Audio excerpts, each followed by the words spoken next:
महेन्द्र गुफा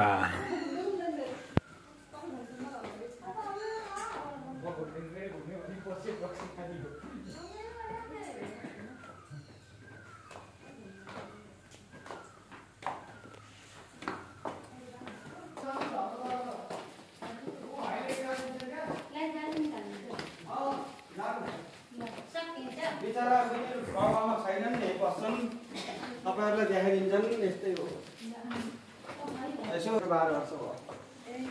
यो गुफा भएको त मान्छे आएको त 80 वर्ष भयो गुफाको हिसाब गर्ने भने 1000 वर्ष भइसक्यो डर लाग्दैन किनभने केलाई डराउने र एक दिन जानु छ यो चाहिँ अर्को गुफा भाइ यसलाई हामी एडभेन्चर के भन्छौँ है यहाँ भित्र विदेशीहरू जानुहुन्छ प्राय गाइड हायर गरेर मात्रै हजुरहरूलाई जान अलि थोरै गाह्रै हुन्छ भित्र चमेराहरू छन् र सिजनमा आउनुभयो भने त 30-40 हजार चमेरा हुन्छन् के अरे अब अहिले थोरै छन् यता चाहिँ शिवजी यहाँ भित्र नि जाने ठाउँ छ अझै छ यो 100 मिटर छ यो भित्र ठ्याक्कै 100 मिटर छ अनि एडभेन्चर त्यहाँ चमेरा राख्ने भएको ठाउँमा लाइट राख्न मिल्दैन चमेरा छन् चमेरालाई डिस्टर्ब हुन्छ भनेर नराखेको यहाँ शिवलिङ्ग है जय शम्भो सिलिकन भन्छ हो भाइ यो सिलिकन सिलिकन चम्किरहेको छ हामी परिवार हौ हो यहाँ चम्किरहेको छ हेर्नु त्यहाँ नाम मेरो मनोज गौतम हुनुहुन्छ हजुर के गर्नुहुन्छ भाइ पसल छ पसल के पसल राख्नुपर्छ यो साइन्स ल्याब सम्बन्धी सामग्री पर्यो यो त गर्नु परेन एक चीज गर्नु पर्यो गर्नु पर्ने रहेछ हजुर के गर्नु अब स्टलाकमाइट पानी चुहेर भन्छ है यो जस्तो वो सफेद कलरकोमा हात छुँदैन मान्छेको त्यो सेतो भयो यहाँ हात छुने भएर यो चाहिँ कालो भयो है त ल यी शङ्ख को सेप छ त्यो ट्याक्कै शङ्ख छ हेर्नुहोस् यो चाहिँ गधा हो ल सबैको खिच्नुहोस् त्यहाँ चाहिँ गणेश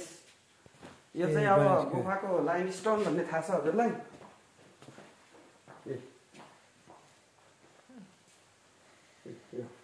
हेर्नुहोस् झलल झल्के खायो नि त ओरिजिनल पत्थर हो यो त्यो त लाइट पुरै त्यो अब चाँदी टल्किया जस्तो टल्किरहेको छ हेरौँ न हो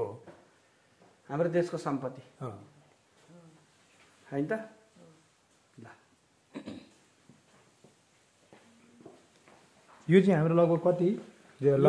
टोटल यो 255 मिटर 255 कसरी भन्नु न गेटबाट यो मन्दिर भाइ हात नलाउनु हात लगाए त कालो भइहाल्यो नि भाइ यार सबै मान्छेले हेर्ने चिज अनि यता बाहिर जाने यो चाहिँ एडभेन्चर 100 मिटर यो जुन यो भाग छ नि त्यो भित्र पनि 100 मिटर यो 100 मिटर हैन बाहिर जाने 30 मिटर छ यहाँ त्यहाँबाट 30 मिटर भयो 255 मिटर भयो अनि त्यो 100 गरेर 255 होइन टोटल सबै ए यो 125 मिटर भयो हो गेटबाट भन्छ अब यो 100 मिटर हुने भयो भनौँ न हनुमानजी जय हनुमान लुक लाइक ठ्याक्कै छ हो त नि हैन हो अब इमेजिन गर्ने हो यहाँ कुदेर कसैले बनाउँदैन हो यो प्रकृति हेर्ने हो क्या प्रकृति हैन हो प्रकृतिले बनाएको हो यस्तो अनि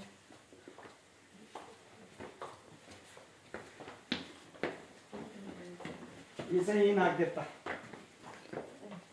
जय नागदेव ठ्याक्कै यहाँ अब उनी हेर्नै आए नागको स्वरूप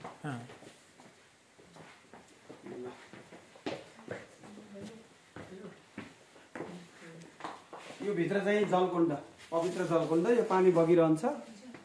यो कहिले पनि सुक्दैन यहाँ मुनि आउनु आउनु अगाडि आउनु जय शम्भो ल म चाहिँ यही बस्ने हो कि भाइ अब जाने बेला हुन्छ हजुर घर यतै नजिकै नजिकै यहाँको स्थानीय भयो